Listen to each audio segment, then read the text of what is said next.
welcome to Let the Record Reflect with the NAACP. We just had a wonderful, very informative, inspiring, heart-wrenching Allies Issues in Action meeting, and today we stress action because we know what the issues are and we know who our allies are, but it's time to get active. Today on Let the Record Reflect, we have three wonderful guests who participated in the Allies meeting with us. We have Nicole Stallworth from the Children's Center. We have Rashid Beydoun from the Arab American Civil Rights League. And we have Rehab Amer, who is a beautiful woman.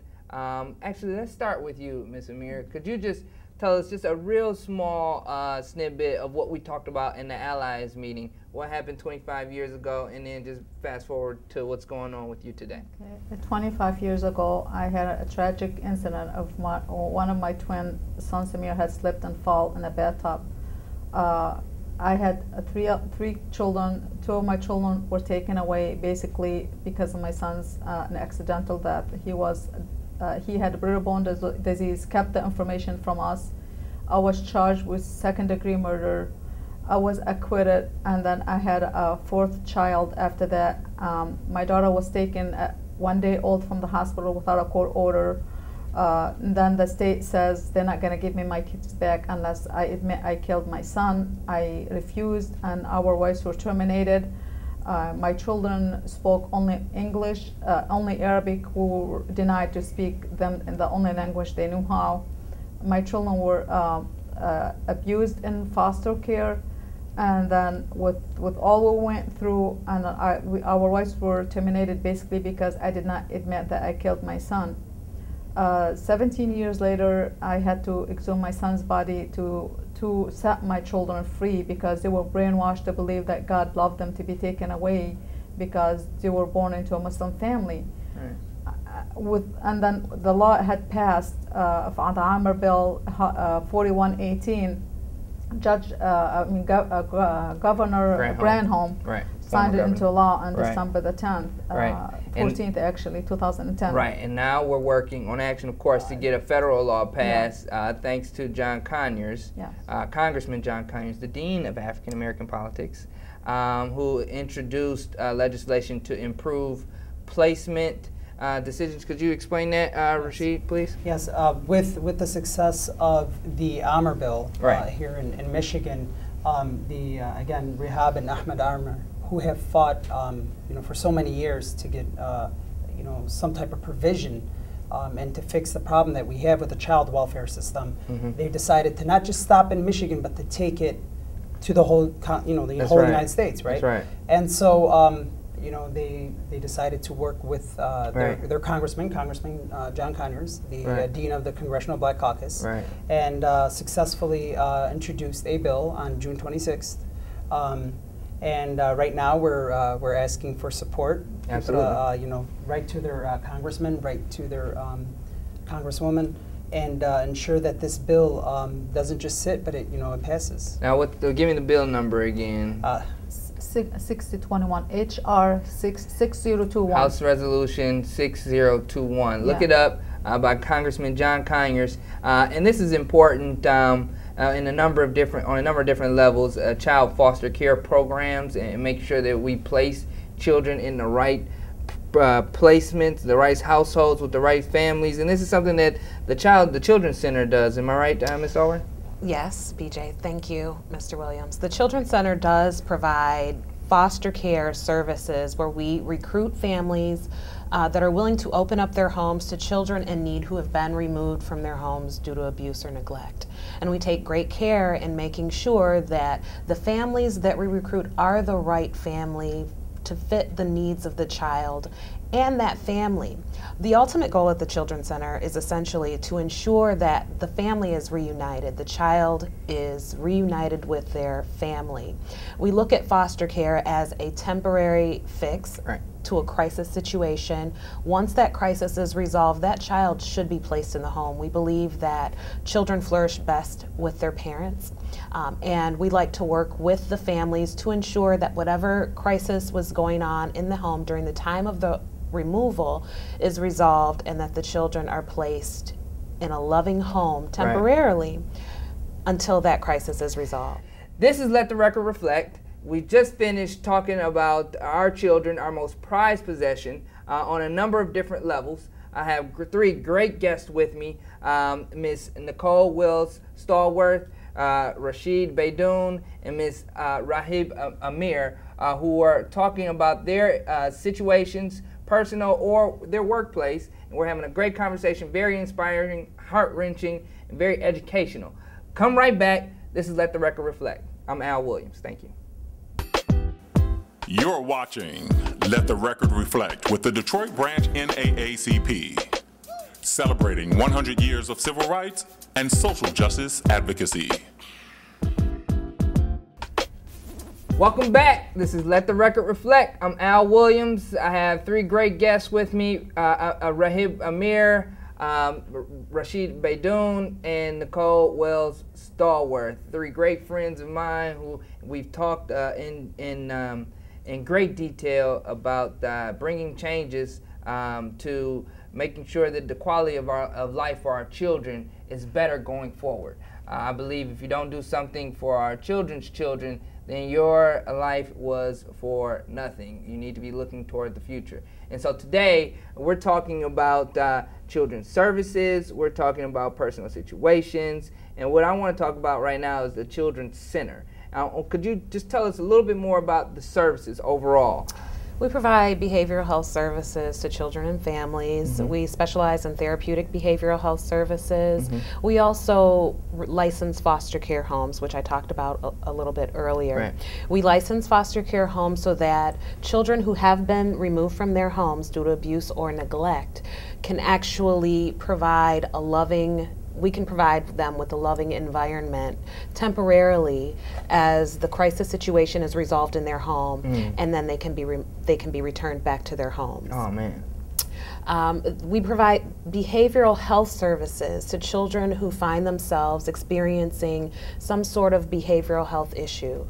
Children with intellectual disabilities, we provide autism services, as well as we work with children who are marginalized in some regards in the system, providing them with tutorial services. We have a summer camp that we do every summer. Oh, wow. We do a prom for children who are not able to attend a regular prom in their school setting and environment.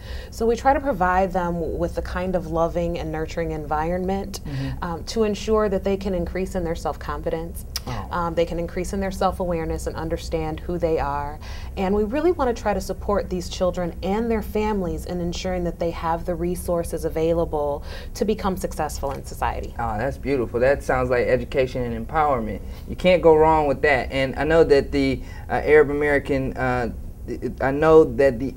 American Civil Rights League empowers young people as well. Every Allies meeting, you're always bringing more young people to the table. Just tell us a little bit more about the Civil Rights League and what you do to empower young people. Well, we are a new group, but obviously the mission isn't that new. No. We know that our brothers in the African American community have paved the way for success in the civil rights field, and we believe that living in the post 9/11 era, I like to frame and coin the word the Arabs are the new black, and it's very unfortunate, but we're worse off since September 11th. Yeah. People think that the closer you are to September 11th, the worse off we were, but actually the further away we are, it's become worse for us. But civil rights is for all, and the youth are definitely the ones that have to be empowered. And I shared a quote, and I live by that. But it's true that the youth are half the present and all the future. That's right. And so it's important that we cultivate these young minds. That's right. And that we provide them with the avenues needed, be it from our education system, be it from our our foster care system, ensuring that they're placed in good families, and that they are that the sense of identity is kept with them. Oftentimes, statistics show that identity plays a very important role in the developmental factors within a child and what they go on to become. Look at Detroit, great example. Absolutely. The war on drugs, removing the father away from the family has severely impaired, families. A lot of them are strained, and so it just goes to show that keeping a family intact and ensuring that they have a sense of identity goes a long way. Right. Now, we sat in the Allies meeting, and Ms. Amer, you gave us your story, your personal story, and it was so heart-wrenching. Grown men were in the room crying. But it's important to know the kind of courage, faith, and strength that you have. And so even though 25 years later, it's been 25 years, more than 25 years, and your children are grown, you are still fighting this fight every day. Why? Because our children are a gift from God. Yeah. And no one has the right to take them away. They have a voice, and they do matter, and they are the future. That's right. And not only that, and they shouldn't be used as a piece of object. As my daughter was telling me that God saved them because they were born into a Muslim family that goes to hell. They got them to believe that. I know God is love. I know God is merciful. God does not inflict pain on any of us. I told her that our religion is one God. We all stand before one God who created heaven and earth, and then we don't discriminate against any other religion. And I told her all religion is like they are a garden of flowers. Yes. They have different colors, different shapes. They all smell beautiful. That's and right. That's what religion is, because God created us from different tribes to get to know one another. That's right. And still my daughter, because of her brainwashing technique, she could not accept it. Even to call her by her birth name, Suhair, she gets teared up. She don't want to hear it because it reminded her from where she came from. And that got me to think how many other kids, like my kids, are going through this. Now, your story, it was the first that you have ever seen or heard of that story. But it won't be the last. And I've heard people call you, they come talk to you to get advice, and you also show up at the courtroom? Yes. And that's a sign of sure determination, strength, courage, and I want to say thank you because you made me cry today because it is a testament to all of us that if you believe in something, if you continue to stay determined, have faith the size of a mustard seed, then you can make it happen. And she has done a beautiful thing, a wonderful thing. One more time, it's House Resolution H.R. 6021. 6021, sponsored by Congressman John Conyers. Call your congressman today.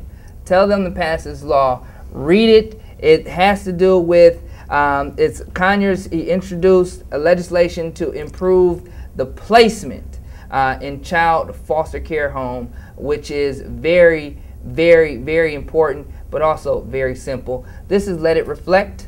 Let the record reflect. This is Al Williams. I want to thank you guys for tuning in. Come to our next Allies Issues in Action meeting. If you got a question, Facebook.